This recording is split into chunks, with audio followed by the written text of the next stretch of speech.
Our next guest is a talented actor you know from his work in films such as Y Tu Mama Tambien, The Motorcycle Diaries, and Coco, and shows such as Mozart in the Jungle and Station 11. His latest project, Cassandro, is available now on Prime Video. Let's take a look.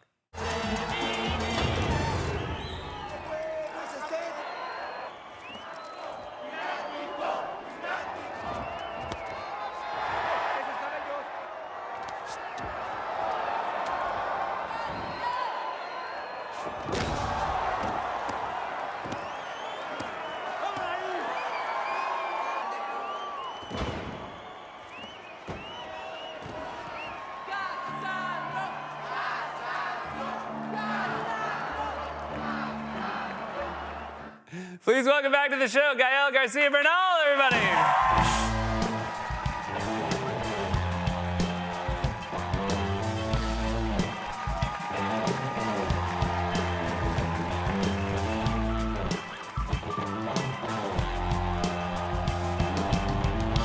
Welcome back, Gael. Yes, thank you so much. It's so nice to be here again. This is a film about a world I will admit not knowing much about. This is lucha libre wrestling. Tell us about exactly what that means. I'm surprised you never played that with your friends, you know. In the We room, did like world trash wrestling, but not the sort of the Mexican style. The Mexican style. Okay, Yeah. okay. So it's lucha libre. It's wrestling. The translation is like free wrestling.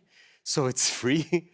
It's very much you can do anything. It's got two ramifications that are very specific. You know, very, like sort of the teams. You know, is a técnicos, technicians, and los rudos, the rude ones, and or the rough ones. Sorry, the rough ones. That would be the translation. It's the same. And they, you know, there's many strands there. Where one of them is the exóticos. Okay. Which are the campy wrestlers, you know, and Cassandro amongst his contemporaries. The Cassandro is the character I interpret in the film. Amongst his contemporaries, they were the first ones to subvert more or less the notion that people had about exóticos because they came out openly gay and people started to support them and people started to make them want to win. And yeah, that's yeah. And See the movie. So Cassandro is the wrestling name of a real person called Saul. Yes. And were you aware of him growing up? Was he sort of famous enough to be on your radar? Well, he came a little bit afterwards. You know, as a kid, I mean, I was watching lucha libre in the TV, and I saw many wrestlers like Atlantis, Octagon, Rayo de Jalisco. I mean, amazing, like legends, no? And Cassandro came a little bit after, you know, because there's a point where you get a little bit embarrassed of watching the... Yeah. So Cassandro came a little bit afterwards. You did get to meet the real Cassandro. Of course. There you are. Yeah, man. Yeah. He must have been... I would imagine he was so excited that you were all taking the time to tell a story like this. He was very excited, yeah, and you know, just delighted that we would also take on the fact that, you know, Saul created Cassandro, created this character in order to find himself, you know, in order to see all the dimensions that who he could be, and that led him in the road to discovery, you know. So what he was very happy, I think, of what we did is that we also created our own Cassandro, and it took me in a path of discovery as well.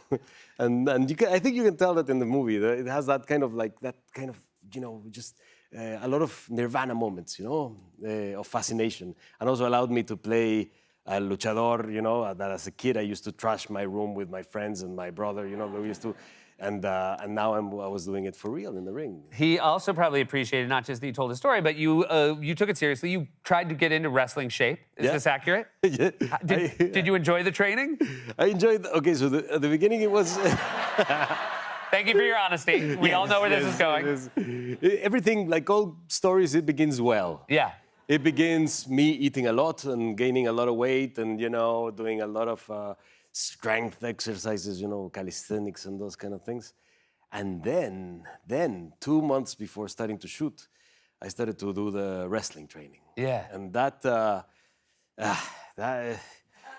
just like, I mean, as a warm-up, for example, you have to do 100 like dead falls to the ground, you know, like track. Yes, yes. Yeah. Oh, yeah. Yeah, because you have to learn how to fall. Right. You know, and that's just to begin with, and that's just the warm-up. And if you were like 1 minute late, they would come, and all the wrestlers that you're training with, they would come and rush towards you and hit you as hard as you can, and you had to fall and go back again on top, and then another person, and obviously all of them are bigger than me, and you know, it was like And nobody at any point stepped in and said, "This is the star of the movie. You leave this poor man alone." I think in the wrestling world and in Mexico, you would say that they would hit me even more. Yeah. You know? So it's like no. He's just a trainer. He's just training here. Did you do, was there anything you had to do, any sort of physical stunt where you thought to yourself, because I'm older than you, but not by a lot, and there are certain things I do now where I think, oh, I wasn't ready for that. Was there any moment where you were like, what am I doing here? Yeah, yeah. But the good thing is that, I mean, we shot this with our film family, you know, and Yeah. And so the stunt coordinator is called Balo Bucio, and he's fantastic. And he was the interlocutor with a wrestling organization that we worked with, which is La AAA, and they were really kind and very giving. And they from the beginning, they were like, "No, you can't do this, guy. You can't do this." And I was like, "No, I can't do that." They were like, "Yeah, you'll manage to do this." And indeed, I managed to do all of the stunts except two, but one very, very clear, which is called the Cassandro bomb. Okay. Not even Cassandra's allowed to do it because it's illegal, you know. So it's like What is? Well, now you have to explain it. What's an illegal Cassandra bomb? oh man, I'd have to show it, but then No. there'll be there wouldn't be a witness to talk about it like that. Whatever. So we're like, we're sorry Gael died, but do see his movie. Hey, thanks for being here. It is a really special thank you, film, and it's so man. nice to see you again. Thank you so much. Gael Garcia Bernal, everybody. Cassandra is streaming now on Prime Video. Stick around. Be right back.